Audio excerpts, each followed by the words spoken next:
Pleasure must not, nay, cannot be the business of a man of sense and character, but it may be and is his relief, his reward. Chesterfield. The spirit of adventure. Adventure means the act of going out in search of the new and the unknown. In our country, the desire for adventure is rare. To do a thing without any ulterior motive, without the prospect of deriving any profit, is foreign to our nature and temperament. We are an utilitarian people. If we go out on a journey, we do so with some object, one business that will bring profit in this world, or on pilgrimage that will bring profit in the next. We have records of ancient travelers coming from the other countries to India. We do not know of many Indians who travel to foreign lands in pursuit of knowledge or profit. There are only faint memories of Indian traders crossing the Bay of Bengal to the Indonesian islands, of Indian scholars crossing the Himalayas to Tibet and China, or perhaps to ancient Greece and Egypt. But this is certainly not adventure, pure and unmixed. True adventure lies in facing all the troubles and risks of running after the unknown merely for the joy of it. It sends out a challenge to our spirit of heroism. It appeals to our strength of mind. The call of the unknown thrills up and excites us. Is there any risk in trying to remove the veil that keeps something hidden from our knowledge? We will take that risk and bring it within the range of our knowledge. Is the difficulty that lies in the way of discovering the unknown too great? We will overcome the difficulties and triumph over all obstacle. That is the spirit. Dangers and difficulties are only whetstone that sharpens the edge of our endeavor. The spirit of adventure is essentially of the West. There it is manifested in a variety of ways. People go out mountaineering or on voyages of exploration or in quest of new knowledge. So great is their love of adventure that they are not afraid to sacrifice their lives in its pursuit. The snow capped Himalayas or the ice bound Antarctic or the wilds of Africa or the deserts of Central Asia hold no terror for them. And now men are being hurled out into the outer spaces where the earth's gravitation ceases to act and are dreaming of adventuring into the moon where life is extinct and the conditions for life do not exist. It is not always that they go out on these arduous expeditions for the sake of increasing knowledge.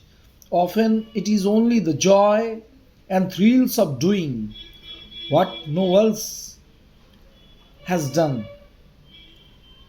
This is of the essence of spirit of adventure. Columbus, voyaging across strange and unknown seas, or the bold astronauts hurled into the outer spaces, are a testimony to man's eternal spirit of adventure. There is no doubt that adventure has a great effect on a man's character. It makes a man brave and hardy and of an indomitable temper. It makes him master of his destiny. It teaches him to be bold and yet cautious, enterprising and yet calculating, daring but not foolhardy. There is something of gambler's instinct in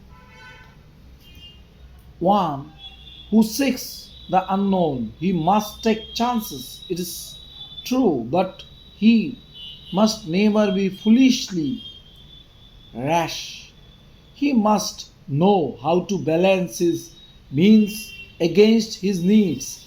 He must be vigilant and resourceful, and abundance of animal spirits is not enough, nor is undisciplined wastage of energy to be praised. An adventurer's character undergoes an all round development. He is a much better man after an adventure than he has done before it. The spirit of adventure has to be fostered. We often love life so that we are not anxious to risk it.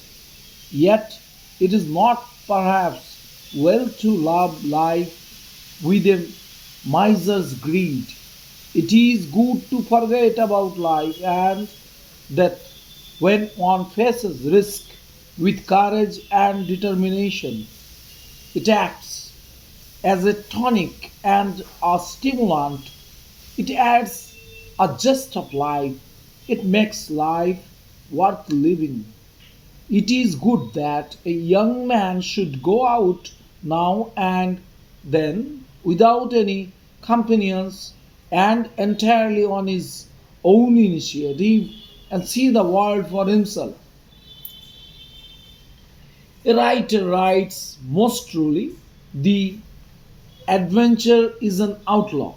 Adventure must start with running away, keeps the mind in a state of perpetual unrest. In some, it reacts on the character and the outlook of a nation. It is a constant reminder to us that life is something more than keeping to the line of safety.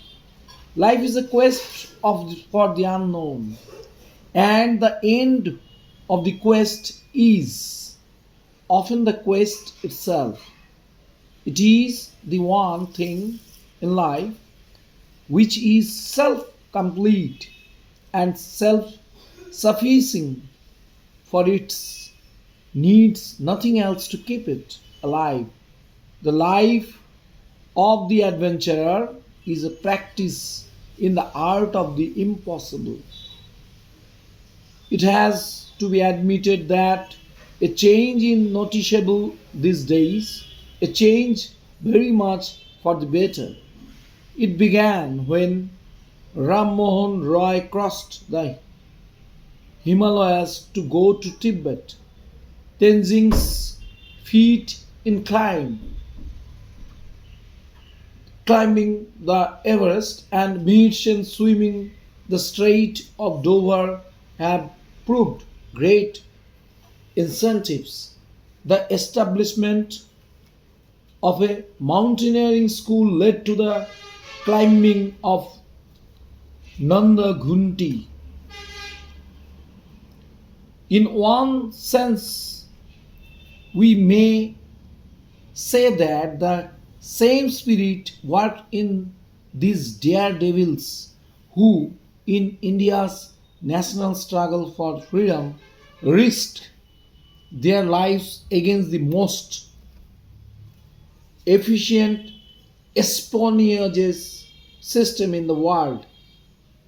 We have also had young Indian cycling across continents, traveling from land to land without a copper in their pocket, attempting feats of physical daring and climbing mountains, young men climbing Himalayan peaks and planning a raid on the Everest.